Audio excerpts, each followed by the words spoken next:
everyone. I'm Major General Retired Clay Hutmacher. Thanks for joining us today for SOFSpoken with Quiet Professionals. Today we have Matt Watters with us, Sergeant Retired Extraordinaire Matt Watters, who is with us, and we're going to talk about an operation that Matt and I were on, codenamed Operation Reindeer, which took place June 11th, 2003, out in western Iraq near a town called Rawah. And Matt and I were both on it. We both have unique perspectives. But before we get started, I was going to read Matt's bio and welcome him. We have stayed in contact and become friends ever since this operation. And in fact, every time I go to Washington, he sponges a free dinner off me when I go by Tacoma. So I got Sergeant Retired. I want to emphasize on Extraordinaire Matt Watters. He enlisted in the Army in 1997 on an airborne Ranger contract. By March of '99, a couple years later, he had already completed airborne school, the Ranger Indoctrination Program, and Ranger School, which he hit Ranger School at about the 1-year mark in 2nd Ranger Battalion at Fort Lewis. Matt first deployed to Afghanistan with B Company, 2nd Ranger Battalion, 75th Ranger Regiment in March of 2002, and then again to Iraq basically a year later in March of 2003. During Operation Reindeer, Matt was severely injured and was subsequently retired from the Army, medically retired from the Army in 2004. And at that time, he was immediately hired by the Tacoma Police Department, where he still works today, so 16 years later. In his 16 years with the department, Matt was first assigned to the Patrol Division, then the Disorder Response Team, followed by service as a school resource officer. And my wife's a teacher, and she has always had a warm fuzzy having a school resource officer in the halls there. And then he's currently assigned as a bomb technician with the Tacoma Police Department Bomb Squad. They live in Tacoma, Washington with his wife, Lindsay, and they have 2 children, Owen and Zoe. Owen is following in his dad's footstep and is an infantryman in the 82nd Airborne at Fort Bragg. And he just completed his first deployment to Afghanistan last year. Yep. Okay, so Matt, welcome. Thanks for having me. It's an honor to be here. Well, listen, so what I thought we'd do is, again, like I said earlier, Matt and I we're on this same mission together, and it's really linked us up ever since. But he has a very tactical perspective of what happened on the objective on Reindeer. And I have more of a macro view with the pre-mission planning and the air piece. So I'll start and just share my recollections on the operation. And at this time, I'm going to bring up the map of the overview of the operation. And as you're looking at that, a couple of points about it. One, it's over 175 miles away. This is early on, and in June. We just got into Baghdad, I think, in May, and so a lot of the bridges were blown out and things like that on all the main roads there. So this mission came up on our radar on June 10th. I was getting ready to fly. We were doing missions every night, as Matt can attest to. And I was getting ready to take off to go out on an assault somewhere. And our boss asked me to come in and look at this feed from an airborne intelligence platform that was overhead this target. And I remember looking at it, and we saw a bunch of these bad guys doing rifle PT and marching around, and there was a Sealand type container, or what we would call in the military a Connex, in the Wadi that it looked like they were living in. And they said, hey, this could be a target for us tomorrow. So I got my flight leads together, and we got with the Ranger leadership from Matt's company. And we did a quick straw man, basically. Okay, if we had to do this thing, this is how we would do it. But then we had to take off and go fly our missions. And as we walked out the door, we were told, hey, we're not the primary option. The 101st is going to get this mission. and we're just a backup. And so that was where we left it. And I flew all night, and the next day on the 11th of June, 2003, one of the headquarters guys from the Joint Ops Center came and woke me up at around 10 in the morning. We think we had went down around 6 or 7 and said, hey, we're going to execute, you need to go see the CG. We're going to execute this mission. So, you know, the first thing I thought of was, oh crap, I better start thinking about this. I wasn't even thinking about it. I was disappointed that we weren't going to get to do it, but now all of a sudden we were the choice. The 5th Corps commander at the time, General McKiernan, you know, they had gotten indications those bad guys were all going to head out and attack coalition bases in the next 24 hours. And that's how we got elevated up to be in the primary option there. So we started planning so it was what we call, in the special ops community, it was what we call a half GAF operation. So the HAF, HAF, stands for Helicopter Assault Force, and GAF stands for Ground Assault Force. So basically the Ground Assault Force was going to go in on the west side of this wadi, little valley is not a good word, but basically a giant ditch or something, a eroded area. And we were going to land in helicopters on the east side, sandwich them in, and then clear the objective. So the Ground Assault Force, which was the company commander, was on that, if I remember right. They took off at around 3:30 in the afternoon local time, because it was a 175-mile drive, and they left before we ever even did the briefing for the operation. I embedded, as the air commander, we embedded some rearm, refuel guys in that Ranger convoy that went up to Rawah, because we had made a decision that we were going to have a refuel, rearm point right outside of the objective area, so we wouldn't have a delay, because we thought this was going to be a significant fight. You see, as the crow flies, it's 175 miles from Baghdad International Airport up to Rawah. You also see off to the left Al Asad Air Base. And Al Asad is where, when we took off, we flew, the helicopter flew to Al Asad, refueled at Al Asad, and then from there we went to the objective area. So the GAF departed at 3:30. We did the air mission brief with the key leaders. And I know, Matt, you weren't sure if you were in there or not, but we did it on the hangar floor, and we had all the key leaders. So I suspect you were in there. And we did the final brief, and then everybody, you know, the aviators went to prepare the aircraft, and the Rangers went to prepare their own personal kit and their weapons for the nights off.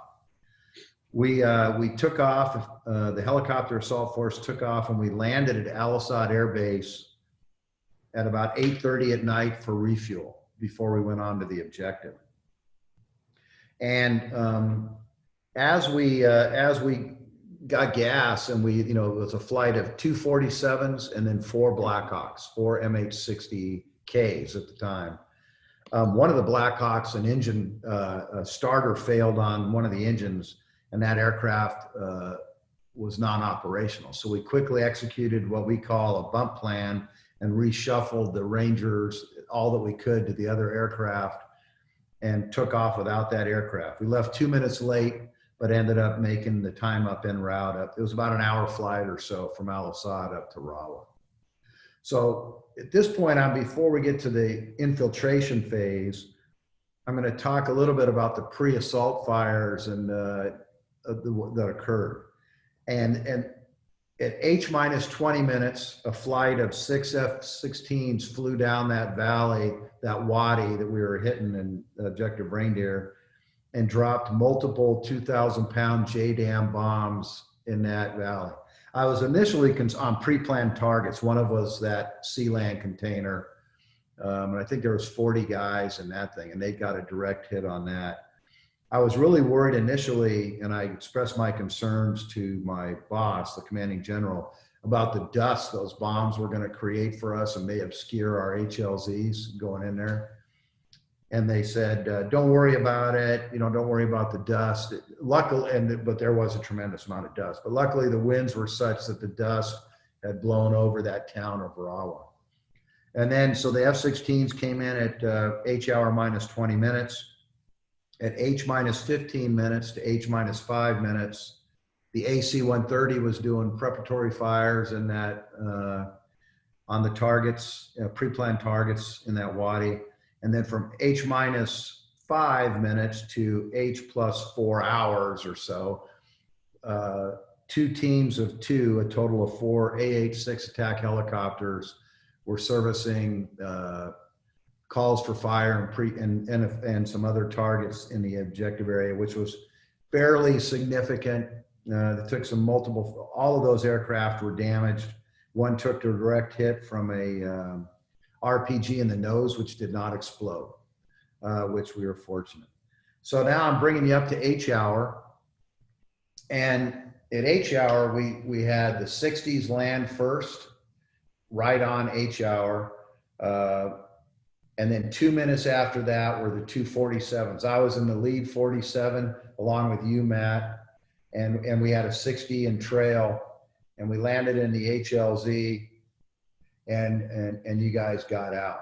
At that point, the 60s departed, went back to Al Assad for gas, and the two 47s went into a holding pattern about 2 minutes away while you guys cleared the objective. We took what I would categorize as fairly intense enemy fire on the infiltration as we inserted the Ranger assault force, but it was largely ineffective just because the wadi was blocking their ability to suppress their guns low enough to get us. So basically they were shooting over the top of us and we flew underneath it.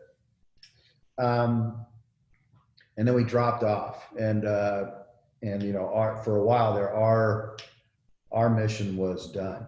And at this point, Matt, I was going to hand it off to you, or before I do, let me back up. Simultaneously, while we were infiltrating the Rangers on the east side of the objective, the ground assault force had driven up and established blocking positions on the west side and a mortar position to do calls for fire in support of the Rangers. And you'll see those slides as I go through this that have been up on the screen there. So with that, Matt, I'm going to pass it off to you. And if you would share with us basically from the time you got out of the aircraft and through your injury and how the mission went from your perspective. Yeah, well, honestly, let me start with flying with you guys was always a pleasure. It was the times when I'm flying, it was always, I was always at ease knowing we were in your guys' hands. You might even doze a little bit on the birds as you're flying somewhere because we were in your guys' very capable hands. Yeah, we landed at the FARP. I think that's what they told us. Is that where the JMAL bird was? Was that right. The FARP? Yep. Yeah, there was, yeah. I don't think it was there yet. I don't actually recall, but I don't recall it there. And sitting there while you guys refueled. And then I think that's the time you're talking about the preparatory fires were going on as we were in the FARP. And, you know, at that point, I mean, you're like, okay, great. But, you know, whether it's happening or not is you're thinking about your piece of the pie. So, you know, I knew it was going down. We get back on the birds and not that you really start ramping up for game time because the whole time you're going, just about every mission you go on, whether it was a dry hole or not, you're thinking, this is the one, all right, you know, I got to be on my A game. This day was no different. And what made it different is when we landed, and I'll get to that in a second. But yeah, we're flying through. You know, you start getting the time hacks about how close you are to the objective, you know, all your minute hacks and whatnot. And the birds are all blacked out. I tell you what, there's nothing cooler than being in a blacked out bird with night vision, you know, with all your boys just ready to go. There are great feelings in the world other than this, but that is definitely in the top couple. Yeah, it's a pretty amazing feeling.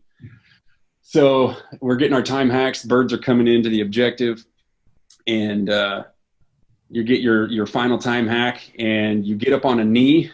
You've got your rifle across your knee. You've got one hand on the gate of your snap link, and when that bird starts flaring and it starts shaking, there's another really rad feeling. Is when that bird, you feel it coming in, it's slowing down, and it just starts shaking, and you're like, oh man, here we go again. That was always a pretty cool feeling. So bird touches down, ramp drops, and the birds were facing towards the objective. So we're facing away off the ramp. Ramp drops, bird's still kind of rolling a little bit. Ramp drops, we peel off to the right, so the left side of the bird. We peeled off, and it's such a flat area. We immediately just got online and started spreading out towards the objective. And like I said, right when we landed, that's when things really changed, because there was tracers everywhere. And that's when you're like, yeah, oh boy, this is hot. This is a hot objective. Here we go. And I think, like you had said, we were 2 minutes behind. So our intermediate support by fire had already set in. And I saw nothing but tracers on that side. So our 240s were rocking and rolling all over the place. There was just a lot of hate going towards the Wadi at that point. So we're pushing up online, and it's loud. I always flew with my earplugs in, but I think right as we get to the objective, I'd either pop them in my pocket, but I think I just popped them out that day. And as we're running up, the sound of that level of combat was huge. I mean, it was so damn loud. And we keep pushing up, and I forget the distance, but all of a sudden I hear a rocket come from down in the Wadi going up. And I'm guessing that's what they were doing at that point, was shooting at your little birds. And but it was so loud that it made us jump down. We're like, oh my God, that was close, And you think that the first thing you hear that rocket, you're thinking it's coming at me. Well, no, it wasn't, because it's like you said, they were down in that defilade, and they were shooting at the little birds going overhead. Still, it made you pucker and jump down. So realizing that we weren't taking rounds, we get back up online, start pushing off. We're creeping closer. I'm guessing we're within 50 meters of the edge of the Wadi there. And another RPG goes up, and that makes you duck, but you realize it's not coming at you. We push up, and now we're probably within 5 to 10 meters of the edge of the Wadi, and I still can't see down below me. That was a pretty steep wall, as I recall. And there was vehicles burning down, like we discussed earlier, down to the west. Yeah, down to my west in one of the draws there. And the whole north side of the Wadi was lit up like daylight. Those vehicles were burning like nothing else. And I remember thinking, I'm like, okay, great. Now they can see us a little bit better. This kind of sucks. And then as I'm sitting there, I'm starting to scan a little bit in front of me, and I see fighting positions dug into the top of the Wadi. And there was nothing in there at that point, whether air assets cleaned those out or they just weren't manned. I don't know. My intermediate support by fire was off to my left, and all of a sudden I see their lasers were on, and you can see the recoil of their lasers just bouncing all over the place, engaging targets down below me, right where I can't see. And I thought at that point, I was like, well, yeah, I want to get involved too. But then I also thought, yeah, but 2 RPGs just came from down there. So I'm not like going to stick my head out and go, what's going on down there? I don't want to catch one of those in the face. So they were rocking and rolling. And then at that point, we got word to move down into the Wadi, or to that draw into the Wadi. And that portion was the main effort, and we were the point for the main effort going in. Second squad was. So we get into the Wadi, the draw, and then there's that vehicle right there in front of me burning. And I'm like, I'm watching this thing. I mean, not just like this, but, you're sitting there watching it, scanning, and you're waiting for targets to start coming in front of you, because at that point, the draw was pretty narrow as well. So I was waiting for targets to present themselves, coming laterally in front of me. They didn't, because they were dug in like ticks, I think, at that point, or dead. But there's that vehicle burning, and it's bright. It's as bright as a street out there, an American street with all the street lights on. It was almost broad daylight. And I was like, man, this is not good. And I thought about, well, maybe I can run up and kick dirt on it or something. And, knowing how vehicles burn, you need an entire fire truck to put those things out. So I was like, okay, we're just going to have to deal with this. And then my squad leader, one of my good buddies, I can hear him behind me, and he, well-trained dude, just top-notch Ranger. He went to go do bigger and better things, outside Rangers eventually, but just a top-notch dude. And he understood, and as we all did, violence of action. We're keeping these guys on their heels up against the ropes. We need to keep our violence of action up to maintain fire superiority and win in this fight. The second you let them catch a breather is a second longer that they have to establish themselves and, maybe return some hate back in your direction. So we definitely wanted to keep going. And I remember he was on his radio, like, we need to move now. We're ready. We're in position. We need to go. We need to go. We need to go. And, again, at your level, that, hey, there's a lot of moving pieces. We can't just let you guys go before we do shift fires, or, air assets are out of the way, or air assets know you're moving. So hold your horses just a sec. I'm sure he's being told. But he definitely let him know the immediacy of, hey, we need to go, and we want to get in this fight.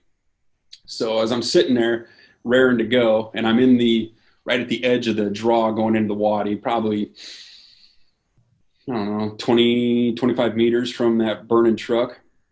He finally tells me, he's like, Watters, move. So, I know when my piece of the pie was button hooking to the left into the wadi, I pick up and, you bust around that corner and you're ready. I mean, you don't know what's coming. You're going around a blind corner, and there's no just kind of peek in. It was, hey, we need to go. We need to get in this fight. So it was a little nerve-wracking going around the corner, but that's what you do. And I got my night vision down. I had 14s. So that was the nice thing about the 14s in that aspect, was with all that light, and it's the same thing with CQB, is you could have your night vision down and use your naked eye, and operate both. So if you walked into a bright room or a fire like that, you can still pop up and use your red dot sight and engage if need be. So, some people don't like them. I was always a fan of just the 14s. So bust around the corner and I start scanning, and there's nothing in front of me. I've got my my laser going with a spotlight on it, and I'm scanning, and there's nothing in front of me. Gunfire and explosions are still going off all over. I know the AH-6s are up there somewhere, because you can hear them, those chainsaws going off, and the rockets going here and there. And that was always a comforting feeling. So as I'm scanning, I'm walking, and I'm stumbling, and I didn't know it at the time, but that's where you're just spoken about the fast movers came in and dropped their ordnance in that area. And I'm thinking I'm just walking on churned up dirt and whatnot, which I probably was. But come to find out later from some of my buddies, I was actually walking over pieces of enemy fighters, But due to my night vision being whited out from the fires, or limited, I should say, I couldn't see that well. And plus, I'm not worried exactly what's exactly right here in front of me. I'm more worried about what's out here. So I'm scanning, and now I've got the wadi wall on my left, and I'm just scanning in front of me, and I look to my left, and in the wadi wall, I see a dugout of some sort, and I'm looking at it, checking it out, and there's nothing going on. And as you well know, with night vision and infrared and all that jazz, eyeballs glint really well in your night vision, so you can see if animals or people are looking at you, because you can see that glint. And I'm looking, I'm like, okay, I don't see anybody looking at me. I don't see any glint, I don't see any weapon. There's nothing there. And, I start coming to my front, and actually I should back up right before that. As we're, I'm stumbling along across dirt and bodies and whatnot. From behind me, I hear two quick gunshots, and you're already so amped up, and you hear two gunshots from behind you, and you don't have time to think, well, this is it. Your training kicks in, and I was just on the ground before I knew it. You're scared. You're thinking you're getting shot at. Well, what it was my squad leader. We're walking over these dudes and all this dirt and whatnot and equipment, and he stepped on something, and it was a guy's arm, and the guy jerked his arm. So he did the double tap. You're supposed to be double tapping as we're going across the objective. He steps on this guy's arm. He jerks his arm. He's like, oh, my God. And right at his feet, double taps this guy. And that's what I heard, and I'm thinking that I'm about to buy the farm. And I realized that it was him shooting, because then he starts yelling. He goes, well, I won't say exactly what he said, but it was something along the lines of the G-rated version would be, hey, you guys better start double tapping these bodies as we come across them. And my G-rated response was, well, I would if I could see anything, because my iPro was fogging up, because I'm breathing heavy. I've got that body armor on. My body heat's just coming up into my face, and my Wiley X's were fogging up. So I'd actually stuck them in my K-pod at that point, in the band of my K-pod. So we had a quick back and forth about, actions on what we should be doing on the objective there. And I knew we should be, but honestly, I was more concerned about what I couldn't see and what was in front of me than what was right below me. But ultimately, he was right too. So then that's when I come to the dugout. I see the dugout, and then I'm scanning from my left. When I realize there's nothing in there, I start scanning to my front. And right when I get to my front, mind you, I've got the fire behind me. I look up in front of me, and then I see circular glass glinting, and I had enough time to go, oh crap, G-rated version. I had enough time to go, oh crap, and I get my rifle up, and what I was looking at was the scope on an RPG. And the firelight, it had caught the glass had caught the firelight behind me, it had given away his position. But because the fire was limiting my night vision, I can only see probably 50 meters, pretty solid. And he was right at that cusp. I'm thinking he was probably about the 30 meter range. And, with the firelight behind me, I was backlit. My whole squad was backlit all day long. And he was just sitting there waiting. And so he did. And I see the glass, and I have enough time to get my rifle up. And I don't remember this, but my squad said I got one round off. And I might have even yelled contact, or I don't remember that. I think they're just trying to pad my ego, making me think I did my job. But the next thing I remember is I see the glass. I have enough time to switch from safe to semi, and I'm coming up. And then I remember thousands of orange sparks going from my right to my left, up past my head. And then I had that feeling of my arms coming up. And what had happened is he was in a fighting position, probably about to his waist level right here. And he fired the rocket and went right along the ground, probably, maybe a foot off the ground. And it hit my leg and blew up underneath me, or with what I think was right underneath me. So it blows me up, and I've got that feeling of I'm suddenly very much lighter. And then thousands of orange sparks going past my head. I come crashing back down to earth, and I must have started going ass over tea kettle, because even through my helmet, my Mitch helmet, not my K-pot, my Mitch helmet, I scalped the back of my head clean. Like the hair and scalp was all gone, because I came back down with such force that even through my my Mitch, that it just sheared the back of my head clean. Wow. And that's when, things get kind of fuzzy for me. But through all my buddy talks and interviews and whatnot, and what I do remember, they said, I don't remember this, and I want the satisfaction of knowing I shot back, but they said I sat back up, put my rifle on my shoulder, and engaged. And then my weapon went cold. Well, what happened is I had my weapon here as the guy engaged me, and thank God, because what happened was when it exploded, all the shrapnel came up into my gun and saved my beautiful face. Absolutely beautiful face. I'm so glad. Right. Unfortunately, I won't be a hand model. I'm missing some other digits and whatnot. But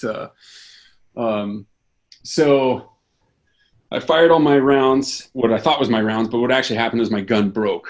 It fired 29 rounds. Those M4s were pretty, well, at least mine was pretty stout. It took a beating and kept on firing. And then that's when they said I started to struggle, because I was doing a magazine change, but because of shrapnel wounds here, because I had my gun in front of my face, and my hand all messed up, my elbow messed up, my hands were just completely jacked up. They said I was trying to do a magazine change, but nothing was working. And that's when I first finally laid back. And I think that's when I came to, because I remember being on my back, and think the first thing was I had my eyes closed, or it was so dark at that point looking up at the sky because I was on my back, that I just felt the most intense pain in both my legs. And you know something's wrong. You know you've been hit. You know you're not dead because you're still thinking, you know, you're still breathing. And I just remember thinking, all right, I was like, okay, you've been hurt really bad. But what did I say to myself? I was like, your legs are hurt bad, but they hurt because they're still there. I was trying to convince myself that I wasn't hurt that bad. And then I think I was able to wiggle my right leg, and I was like, okay, that's good. That one's, you know, okay. And then I lifted my head up, and in the firelight, I could see my left leg was up, and it was kind of like crooked like that because it was suddenly much lighter. And I could see the shredded pant leg just hanging in the firelight. And I thought, I put my head back and I thought, son of a, and probably to my dying day, I'll hear about this. But I said something along the lines of, that son of a bitch shot my shifting leg off. And I was big into riding dirt bikes. And I should probably ask, probably not okay to cuss on this too much, huh? Yeah, we'll keep it to the PG level, I think. I think you're okay now. Okay. Well, I'm just adding to the realism then, because that's exactly what I said on that one. So yeah, I thought, oh, he shot my shifting leg off. And, you know, my wife, when she heard the story, was like, oh, so your first thought wasn't about your family. It was about your dirt bike and riding. And I'm like, well, no, it was simultaneous. You know, there's a lot going on there. I thought about you guys too. No, but that's, you know, a good Ranger wife is always kind of poking at you. You know, she knows. Keeping it real. Keeping it real. Right. So I'm laying there, and now I know I'm jacked up. And I heard someone scream for the medic, and we actually got our medic, Doc Gonzalez, who I still talk to this day. We actually got him while we were in theater. He came to us, and right away he was one of the most squared away guys I'd ever met in my life. You know, just totally gelled with the platoon immediately. Just a great, great guy. And I heard the cry for medic, and I remember looking over to my right, and I'm on my back, and in the firelight, I see Doc as nothing, you know, he's sprinting. He's nothing but Usain Bolt straight up to me.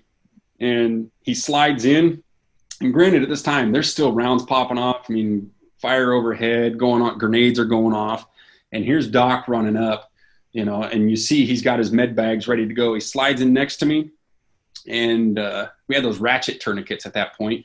He gets that ratchet tourniquet on, stops me from watering the desert with all my blood, and then he starts in on, you know, packaging me and treating me, you know, doing all the proper checks, making sure I don't have any exit wounds or anything, you know, stopping the major bleeding, making sure I don't have any airway problems, you know, any wounds up on my top end. And he does his good medic stuff like, hey, keep talking to me. And, you know, I'm in so much pain at that point. I'm like, I don't want to talk to you. I'm hurting. Leave me alone. And he goes, all right, I want you to sing or say your ABCs to me. I'm like, Doc, and I'm not, you know, this nice. I was like, Doc, no, I'm not singing my ABCs to you right now. He goes, okay, then I want you to tell me about your family. And that kind of, you know, brought me around. It's like, okay. And I started talking about Lindsay and Owen at that point. Then somebody yells grenade. And at this, still to this day, I don't know if it was a grenade going out and someone was all charged up and they didn't yell frag out versus grenade. But Doc hears grenade and thinking one is coming in, and he lays over the top of me. And that, for the longest time, I really struggled with talking about, because there was nothing wrong with Doc. And I was almost, I don't want to say I was almost dead, but, you know, we're maybe standing on the doorstep. I don't want to say we were knocking on the door, but he wasn't singing, but she was on stage for sure. Yeah, right. Yeah, she was on deck. So it was hard for me to talk about how Doc would give his life for what was left of mine. And that was, you know, you hear all the stuff about greater love, you know, hath no man than this, and, you know, the Ranger Creed and all the other things we're taught as young Rangers and military folk. But when it's put into action and you're part of that, that was something. that Doc was going to sacrifice either all of him or part of him to save what was left of me. That was, I don't want to say it was pretty cool, but it was hard to fathom. You know, it's hard to know that people do that for you. And honestly, I'm forever grateful. What an amazing act. What an amazing person. So he does that. It ends up either being a dud, or they were also throwing frags into the grass, because when I shot back, they said I shot back. There was actually 2 guys in that fighting position. And when I shot back, the one guy, the gunner, went back down and loaded another round. And his buddy was like, nope, catch you later. And he popped out and jumped into the wadi, into the cattails or the reeds, whatever it was.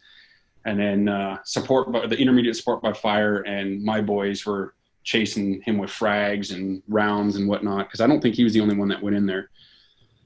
And then when the gunner loaded the round, he came back up. The intermediate support by fire just turned him into a pile of goo. Let him have it. So they packaged me up in the Skedco. And at that point, our SOP was, you put your body armor, all your sensitive items go with you. My body armor was on top of me. My helmet was on top of me. And I was struggling to breathe, and that was not a good feeling. And I remember thinking that I'll chance it and take another round. I want to get oxygen. I'm struggling. This sucks. So I kept throwing my helmet as they're dragging me past people, that kept throwing my helmet at somebody, and they'd put it back on me. I was like, I don't want it. And I'd throw it back at whoever was there. And I was like, it's kind of not my problem right now. I'm focusing on surviving. You can take my helmet for me. So they dragged me up the hill, and granted, I knew I was a heavy burden on them. They're dragging me up the hill, and sorry, my dog is going nuts. Can you guys hear that? It's all right. So they're dragging me up the hill, and I can hear them sucking wind. You know, they're all charged up as well. Their adrenaline's going. They're struggling to breathe, just carrying my heavy butt up the hill in the Skedco, or dragging me up it. And I start rolling over in the Skedco because the ground is all uneven, and I was able to work my hand out and prop myself up so I wouldn't roll onto my face, and they dragged me on my face, which I wouldn't have been too appreciative of. But I got my hand out and braced myself, and then I got mad at them, and then I realized, I was like, dude, they're helping you. Hold on a minute. And then when I brought my hand back in, that's when I noticed that my thumb was hanging just by a flap. And I think that's actually when it tore off, is when I placed my hand down on the ground. And then I started in on them. I'm like, hey, boys, I love you. Thank you for carrying me up this hill. I'm sorry you have to carry me up this hill. And then they drug me into the casualty collection point. And hold on, I got to put this on pause for a second. That's going to drive me nuts. My dog's going bonkers. Hopefully you didn't kill the dog. He's right here. You can pick it back up with, you're in the HLZ. Yeah. So they dragged me into the HLZ, and the pain the entire time was just, it was awful. I mean, you wouldn't wish that on anybody. And Pete Rothke was my first sergeant at the time, and he was always, I don't want to say he was high strung, but he was always very intense. Whether it was in training or in combat, the nice thing about it was I remember feeling comfort because he comes up to me and it was the same level of intensity, and not like he was overboard. He always did his job very well, and it was very comforting knowing that I'm in a combat situation, I'm wounded, and he's acting the same exact way as he does in training. There was no difference, and that was rad. Having somebody in charge of you like that was a great comforting feeling, when you're that wounded. And he comes up to me, and he called me Agua, last name Watters, so his nickname for me was Agua. And he comes up to me, and he just starts filling out my casualty feeder cards. And as he's hunched over me, filling out the cards, rounds start snapping over our head.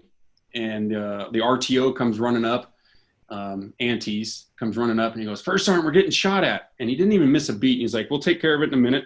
And he keeps just writing down, all the information on the card. I was like, I think I might even giggled because that was pretty funny. And then my senior medic was there, Gillespie, and I'm in a ton of pain. And I remember asking, I was like, dude, can I get painkillers? Can you do something? And I want to say the answer was no at that point, just because they don't know how wounded you are. I don't, at that point, most of my finer training, like medical stuff, had gone out of my head because I'm just worried about surviving. And I thought I got a shot of morphine somewhere, and it is not like the movies where you get hit with morphine and the guy's like, oh yeah. I got hit with it and I'm like, okay, when's it kicking in? I'm ready. I'm ready to not feel this anymore. So, the first sergeant went and his entourage went and took care of that problem that they were having with the rounds being shot at them. And I think actually the radio got shot off the RTO's back. I think he caught a round like on the buckle of his ruck, and it flew, his ruck flew off his back, but then they dispatched their problem and then went about their business. And then the next thing I remember is probably one of the most glorious sounds in the world was that heavy rotor beat of the 47 coming in. And I can't remember if they came in guns a-blazing or not. I think they did. And that's just, whether you're wounded or not, that's always impressive, and it's such a good feeling knowing that they're coming in to get you, so they came in, they loaded me on the HL or on the bird from the casualty collection point, and then off I went. And I'd lost quite a bit of blood. My mouth was dry, like it's never been dry. I've never been that thirsty in my life. And I knew you guys always had like fridges and freezers, and you always had the nicest iced bottled water. And I'm like, I would like a drink of that water right now. And I'm calling out to the crew member, and he can't hear me over the rotor blades. And, in my weak state, I'm probably not yelling that loud anyway. And I keep seeing his feet walk by, and I think I was on the left side of the bird, and I worked my other hand out and I grabbed his leg as he went by. And he leans down and he's like, yeah, what's up? And I was like, can I just get some water? He's like, yeah, sure. And he got one of those bottled waters that you guys had. And it was the coldest, most delicious water I've ever had in my life. Gave me a couple sips, and then we landed at the FARP, and they unasked me from the bird, and they put me on a quad. And that's when I thought I was going to buy it, because they put me on the back of the quad, and that guy raced off towards the JMAL bird at, like fifth gear, wide open, it felt like. And I thought, oh my God, I'm gonna die out here in a Skidco. And though they got me on the JMAL bird, and that's when I got the chance to, I'm in some sort of light. It wasn't this bright, but some sort of light, and I can see I'm covered in blood. I'm all jacked up. I can see my shredded pant leg. And that's when I told them some things. I was like, hey, I don't think I'm doing so hot. And they were like, no, you're fine. They were great medics, good doctors taking care of you. And then they put me out, and I woke up in Kuwait. Well, what you could maybe call waking up in Kuwait. I was in some sort of opioid stupor. And all I remember is the top of the roof of the tents going by as they wheeled me from place to place. I'm sure I had a couple surgeries there and some life-saving stuff go on there, but I don't remember it. And then they also, somebody grabbed my head one time and said, hey, you're going to call home. Don't tell them where you were. Don't tell them anything, Ranger, this, that, and the other, all the OPSEC stuff. And it's not like I knew much anyway. And I was pretty high at that point. And they plugged the phone up to my head. And that's when I got to talk to Lindsay. And that was tough. That was hard talking to her. I really, really broke down. And, being on that much drugs, things don't make a lot of sense. And all I remember saying as I kept apologizing to her over and over and over, thinking, I think somewhere in my head, I thought that I messed her life up, so that's the gist. Because from there, they put me on a 141, I think, to launch tool. And then the unit actually flew Lindsay out there got an emergency passport and flew her out to Germany to link up with me. You filled in a lot of what obviously I didn't know. You know, I remember when you got hit, the radio call came in and said, we have an Eagle down, and we moved, you know, like I told you before we started, we kept moving the aircraft closer and closer. So we were in a position as soon as they were ready for us to get in there and get you to the hospital. And then from there, obviously the mission continued for us, and we policed it up. You know, there was 70 to 100 enemy killed in action on that one, thousands of rocket propelled grenades, surface air missiles. I never saw, to this day, I haven't seen that many enemy weapons off of any objective as we got off of that one. And I will tell you, as we wrap this up, Matt, that, you know, I am convinced to this day, first of all, it was the most significant mission I've flown, and I've been on a few. And it's the most significant for a couple of reasons. One, obviously, the intensity of the combat was significant. But I just had this feeling that we had saved a bunch of lives, because it came out later that they were going to break up, I think, in 3-man teams and do suicide attacks on coalition bases across Iraq. And we caught them right before they did that. I think it was just one of the reasons why, you know, we got that mission, and you ended up on that we both ended up on that objective that night. So yeah, I really appreciate you sharing your story with us. And to me, you know, what you've done with your life after, and you're continuing to serve as a police officer, and especially in this day and age, I know it's, that is truly selfless service. But you continued to row the boat. You've been a great father to Owen and Zoe, and you know, and I, of course, I met Lindsay last time I was in Washington with you, and then I saw you at the SHOT Show here last year, or earlier this year. But listen, thanks for sharing that, Matt. I value your friendship.